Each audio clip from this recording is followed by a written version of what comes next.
রোদ্দুর রায়কে চেনেন বা চেনেন না এমন কি কেউ আছেন? চেনেন না এই দলে হয়তো কেউ নেই, সবাই আমরা চিনি। অশ্লীল ভাষায় গালিগালাজ করে কবিতা গান তৈরি করা যিনি একেবারে সিদ্ধহস্ত। ইউটিউব সোশ্যাল মিডিয়ায় সব সময় যে কিনা ভাইরাল। কিন্তু আজ যাদের কথা আপনাদেরকে বলবো, রোদ্দুর রায় তাদের কাছে শিশু, তাদের কাছে লজ্জায় মুখ লুকোবে পর্ন ভিডিও। সংবিধান বাক স্বাধীনতা দিয়েছে বলে রিয়েলিটি শোতে যা খুশি তাই বলা যায়, যা খুশি সেই ভাষা প্রয়োগ করা যায়। এটা হতে পারে না, জাস্ট হতে পারে না। সামাই রায়নার ইন্ডিয়াস গট লেটেন্ট নামে যে শো, তা নিয়েই বিতর্কের ঝড়। রণবীর যার মন্তব্য ইতিমধ্যেই যাকে কেন্দ্র করে ঝড় উঠছে, নিন্দার ঝড়, জল গড়িয়েছে পুলিশ অব্দিও। আজ সংবাদ সন্ধানে আমি পায়েল এই নিয়েই কথা বলবো, সঙ্গে অন্য ধরনের ভিন্ন স্বাদের খবর তো থাকছেই।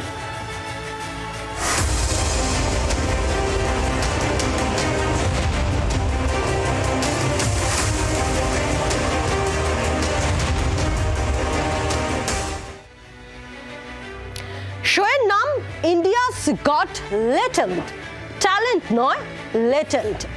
ইউটিউবে এই শো হয়, অবশ্য একে শো বলা যায় কিনা তা নিয়ে জোর বিতর্ক আছে। যারা দেখেছেন তারা জানেন, আর যারা দেখেননি তাদের দেখার চেষ্টাও করবেন না। এই শো এর কন্টেন্ট নাকি ডার্ক কমেডি, দেখার অযোগ্য, আর ততোধিক কুরুচিকর তার ভাষা। অথচ ইয়াং জেনারেশনের কাছে এটাই এখন হট কেক। কি হয় তাতে? শোয়ের সঞ্চালক সামাই রায়না নামের এক ইউটিউবার। শোয়ে দেশের বিভিন্ন প্রান্ত থেকে প্রতিভা তুলে আনা হয় সেই মঞ্চে। তারা নাকি বিরাট বিরাট সব প্রতিভা, সেসব প্রতিভার কি বহর। যাই হোক, তারা নানান কর্মকাণ্ড করেন সেই শোতে এসে, নিজেদের সুপ্ত প্রতিভা তুলে ধরেন সেই শোয়ের মঞ্চে। বিচারকের নামে বসানো হয় আরো কয়েকজনকে। তারা বিচারকরা আবার 10-এর মধ্যে একটা একটা করে নাম্বার দেন যারা প্রতিযোগী হিসেবে আসেন তাদেরকে।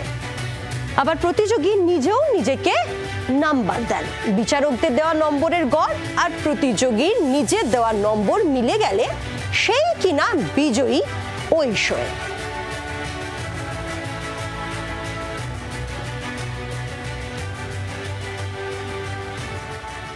এই পর্যন্ত সব ঠিকই ছিল অবশ্য, কিন্তু তাহলে সমস্যা কোথায়? সমস্যাটা হচ্ছে শোয়ের ভাষা, মন্তব্য, আলোচনার টপিক নিয়ে। সঞ্চালক সামাই রায়না তো বটেই, বিচারকরা এমন সব ভাষা ব্যবহার করেন, এমন সব মন্তব্য করেন যা অত্যন্ত কুরুচিকর, নোংরা, আপত্তিকর, অশ্লীল। এমন গালাগালি, এমন নোংরা নোংরা ভাষা যা কোনো সভ্য সমাজে চলতে পারে না। মা বোন তুলে গালাগালি, কাঁচা খিস্তি। সম্প্রতি এই শোয়ে এসে একেবারে বেফাঁস মন্তব্য করে বসেন। যা বলেন তা হুবহু বলা বা শোনানো যাবে না, পারবো না আমরা তা বলতে বা শোনাতে আপনাদেরকে। এক প্রতিযোগীকে জিজ্ঞেস করে বসেন, তুমি কি তোমার মা বাবার ঘনিষ্ঠ মুহূর্ত শুধু সারা জীবন দেখেই যাবে, নাকি তাতে নিজে অংশ নেবে? প্রকাশ্যে কেন, লোকচক্ষুর আড়ালেও এমন প্রশ্ন কেউ করতে পারে? ভাবলেই গা শিউরে উঠছে না? এরপরেই সেই বিতর্কের ঝড়, এমন ঝড় যে শেষ অবধি পুলিশে এফআইআর দায়ের হয়েছে সঞ্চালক সামাই রায়না রণবীরের নামে। বাদ যায়নি অপূর্বা মাখিজা সহ বিচারকদের আসনে যারা যারা বসেছিলেন তারা। পুলিশ সূত্রে যেমনটা জানা যাচ্ছে যে একগুচ্ছ এফআইআর দায়ের হয়েছে এই বিচারকদের বিরুদ্ধে। মুম্বাই পুলিশ দায়ের করেছে একাধিক এফআইআর।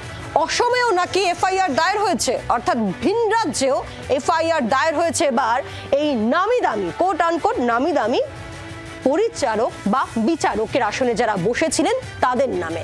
ভারতীয় ন্যায় সংহিতার একাধিক ধারা, তথ্য প্রযুক্তি আইন, সিনেমাটোগ্রাফি আইন, মহিলাদের কুরুচিকর ভাবে উপস্থাপনা করার মতো একাধিক ধারায় মামলা দায়ের হয়েছে এদের বিরুদ্ধে। শুরু হয়েছে তদন্ত শুরু করেছে গুয়াহাটির ক্রাইম ব্রাঞ্চ। সরব হয়েছে জাতীয় মহিলা কমিশনও, সোচ্চার হয়েছেন বিদ্বজ্জনেরাও। সোমবার বিকেলে রণবীর তার বাড়িতে যায় মুম্বাইয়ের ভার্সোবা থানার পুলিশ। বেশ কিছুক্ষণ তল্লাশির পর ফিরে যান তদন্তকারী অফিসাররা। তবে রণবীরের গ্রেফতারি সম্ভাবনা রয়েছে এমনটাই মনে করছে সংশ্লিষ্ট মহল। ঘটনা এত দূর গড়ায় যে মহারাষ্ট্রের মুখ্যমন্ত্রী দেবেন্দ্র ফডনবিসও কড়া বার্তা দিয়েছেন।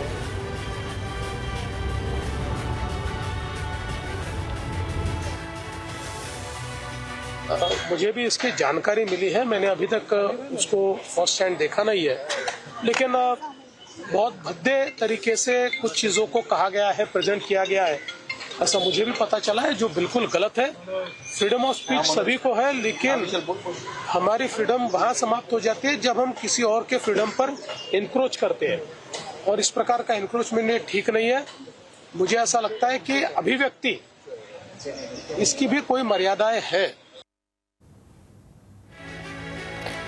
যা খুশি তাই বলা যায় না, সেটা ইউটিউব হলেও বলা যায় না, সেটাই বারবার করে সামনে আসছে এই এদের কথা বলতে গিয়ে। আর এবার আসি এই রণবীর আলাহাবাদিয়া, তিনি কে, তার পড়াশোনা কোথায়, তার বাড়ি, সেসব যাবতীয় একটু খুঁটিনাটি আপনাদের দিই, তাহলে আরো বুঝতে পারবেন যে কি কাণ্ডটানায় করে বসেছে এই যুবক, যে কিনা এতদিন অবধি নিজেকে একেবারে গুড বয় হিসেবে প্রেজেন্ট করে আসছিল।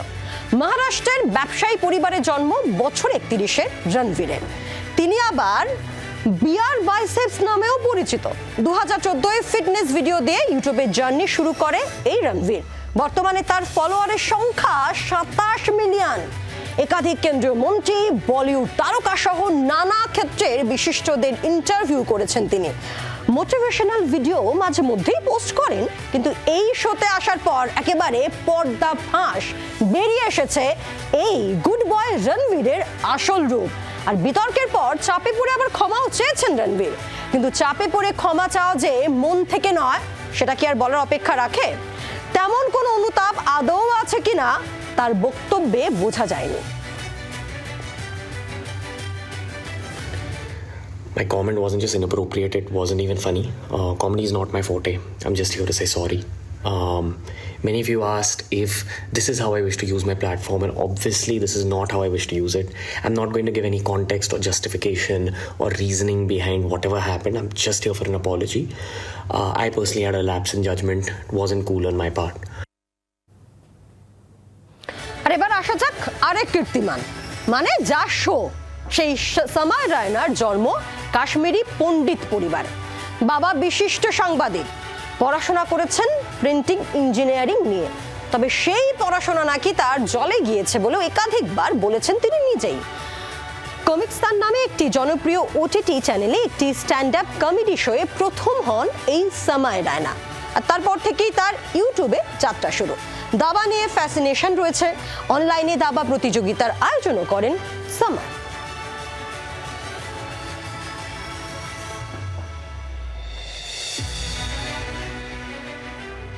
আর এই শোয়ের আরেক যে তারকা রয়েছে তার কথা বলবো, অর্থাৎ অপূর্বা মাখিজা ওরফে দ্য রেবেল কিড। আদপে নয়ডায় জন্ম অপূর্বা মাখিজার। জয়পুরে মণিপাল বিশ্ববিদ্যালয়ে পড়াশোনার পাঠ চোকানোর পর সোশ্যাল মিডিয়ায় সক্রিয় হন এই যুবতী। দ্য রেবেল কিড নামে তার ইউটিউব চ্যানেল, যার সাবস্ক্রাইবার প্রায় 5 লাখের বেশি। ইনস্টাগ্রামে ফলোয়ার 2.6 মিলিয়ন।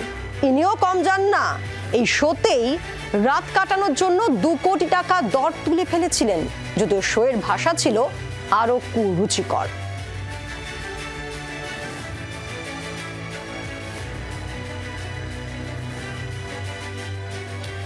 তিনজনই বিখ্যাত, বা বলা ভালো কুখ্যাত তাদের মুখের ভাষার জন্য, কিন্তু একটি রিয়েলিটি শোতে এমন অপসংস্কৃতির ভাষা প্রয়োগ করে বিখ্যাত হওয়া যে কি অর্থ তা হয়তো তারাই জানেন।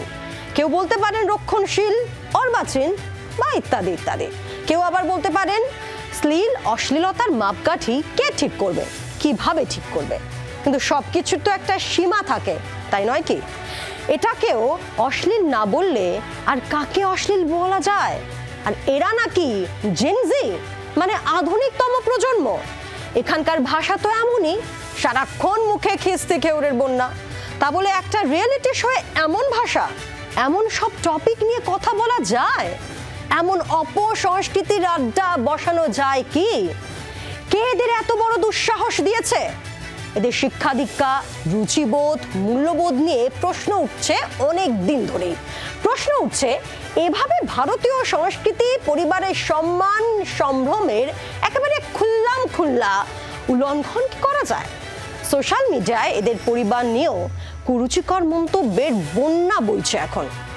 কেউ কেউ এমন মন্তব্য করছেন যে প্রচুর টাকা কামাচ্ছে সন্তান, আর তাই মা বাবা একেবারে স্পিকটি নট, যাকে বলে সাতকুন মাপ।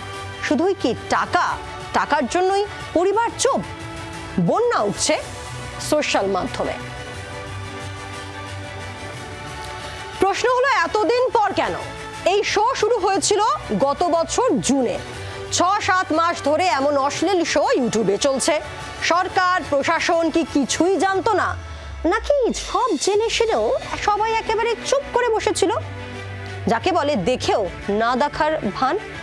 অনেকেই এমন ভাব করছিল, যা হচ্ছে সবই তো সোশ্যাল মিডিয়ায়, পুলিশ প্রশাসন কি বা করতে পারে। কিন্তু এই শোগুলো তো শুট হয়েছে, মানে বিভিন্ন শহরে হল ভাড়া করে শো হয়েছে। সেখানে কি হচ্ছে, কারা আসছে, এসব কি পুলিশ জানতো না? শুটের সময় কি পুলিশের অনুমতি নেওয়া হতো? এসব প্রশ্ন এখন উঠতে শুরু করেছে। তবুও মন্দের ভালো চেয়ে শেষ অবধি পুলিশ প্রশাসনের নজরে এসেছে।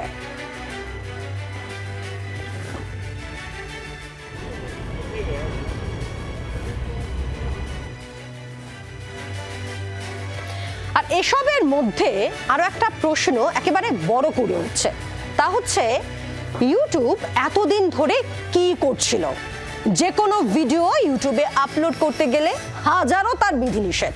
এই যেমন রক্ত, মারপিট, মৃতদেহের ভিডিও ইউটিউবে তুলতে গেলে অনেক বিধিনিষেধের গেরো পেরিয়ে তবে তা তোলা যায়।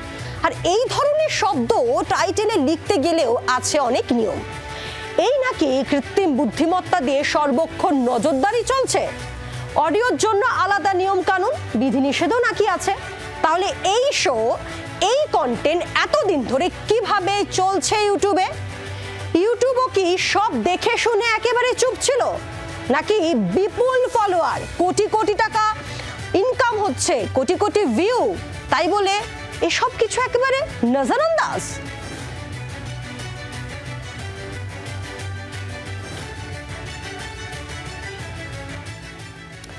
ভারতীয় সংবিধান আমাদের বাক স্বাধীনতার অধিকার দিয়েছে, কিন্তু সেই স্বাধীনতার মানে কি যা খুশি তাই বলা যায়? তাও আবার একেবারে ওপেন ফোরামে, রিয়েলিটি শোয়ের বিচারকের আসনে বসে, যেখানে কোটি কোটি দেশবাসী দেখেন শোনেন? নিশ্চয়ই না। কিন্তু দিনের পর দিন সেটাই করে যাচ্ছিল একদল ভদ্রবেশী বিগড়ে যাওয়া যুবক। ডার্ক কমেডির নামে ইউটিউব রিয়েলিটি শোয়ে অশ্লীল গালাগালি, কুরুচিকর মন্তব্য, অকথ্য ভাষা প্রয়োগ করে যাচ্ছিল এরা। সেটা কি মেনে নেওয়া যায়? দেখা যাক, দেরিতে হলেও এবার অন্তত এই শো বন্ধ হয় কিনা, বা এই যে কোট আনকোট যদি বলি জেন জি ধজ্জাধারীদের বিরুদ্ধে কোনো ব্যবস্থা হয় কিনা।